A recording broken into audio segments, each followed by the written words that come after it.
So if you're making a Carmelo Anthony build, this is the tutorial for you.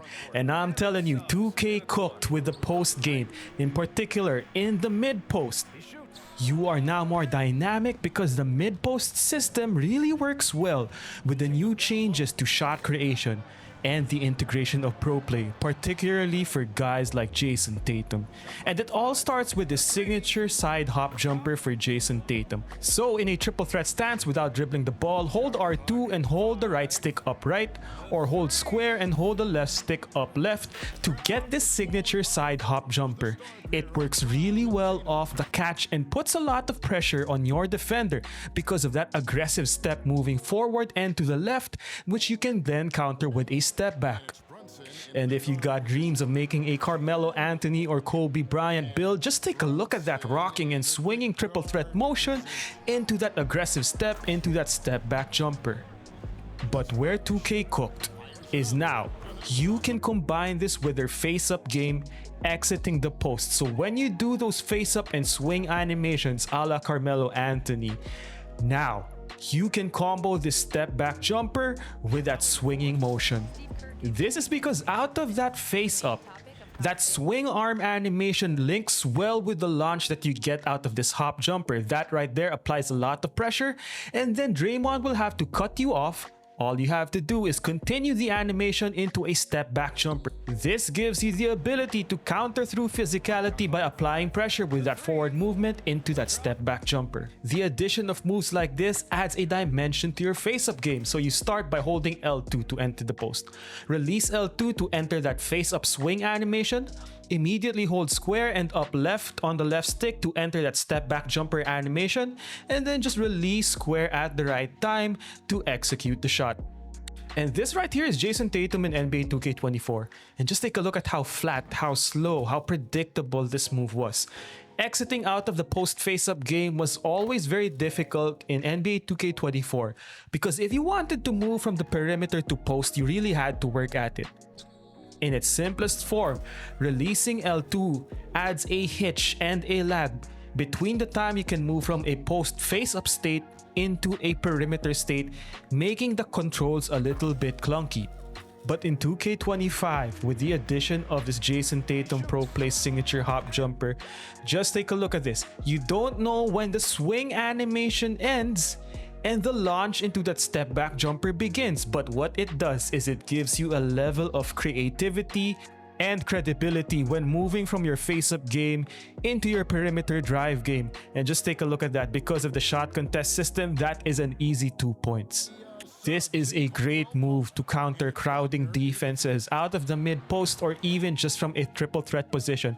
Banchero right here giving us the physicality. We release L2 to enter that face-up game, and from there use that aggressive drive to force Banchero to step back, and we counter with a step back jumper. And this works really well because it simulates a jab step to a launch, which puts pressure on your defender as you head towards the basket.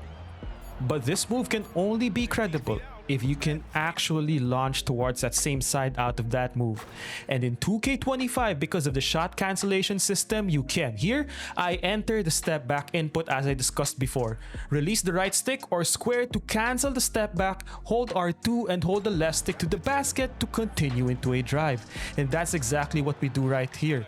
Instead of entering that launch into a step back, we cancel the step back, keep holding the left stick towards the baseline, and finish as a great counter.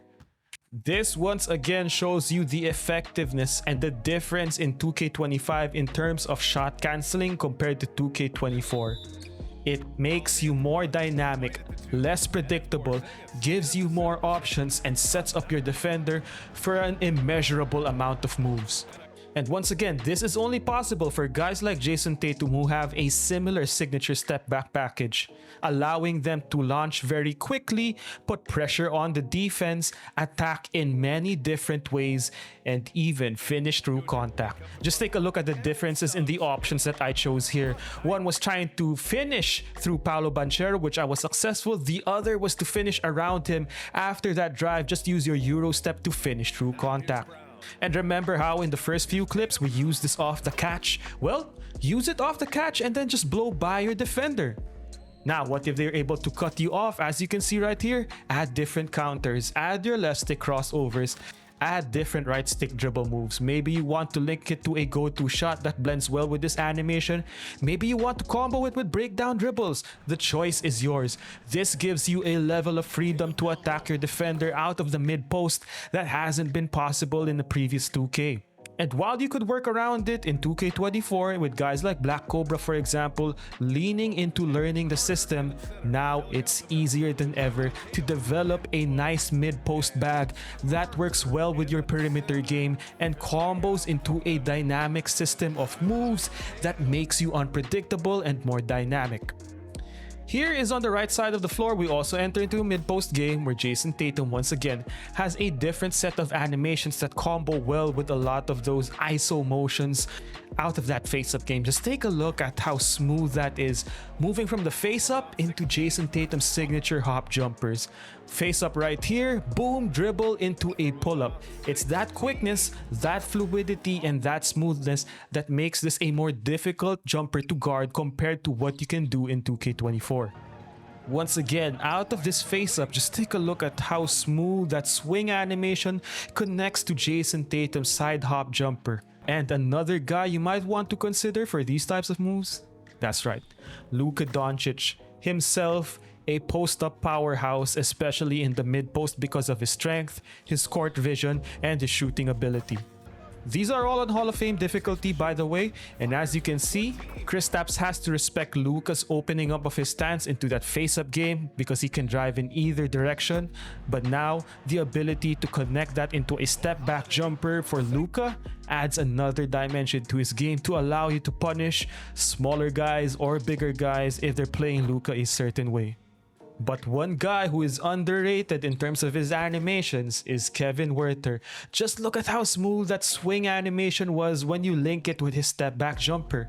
Once again, giving you more options to combo your mid-post face-up game into a more dynamic set of movements that will allow you to really counter how your defender is playing you.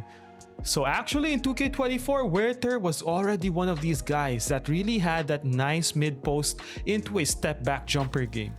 Big difference in 2K25, now you can cancel out of this, launch into a crossover, and combo into your different shot creation moves. One word that you'll hear from me throughout the 2K25 cycle is that this is a more dynamic game on offense, giving you more options to attack your defender, giving you better animations that will really draw out reactions and force your defender to play you honestly, or else, as you can see, counter accordingly. So this is just a teaser into what I have in store for the post-up game.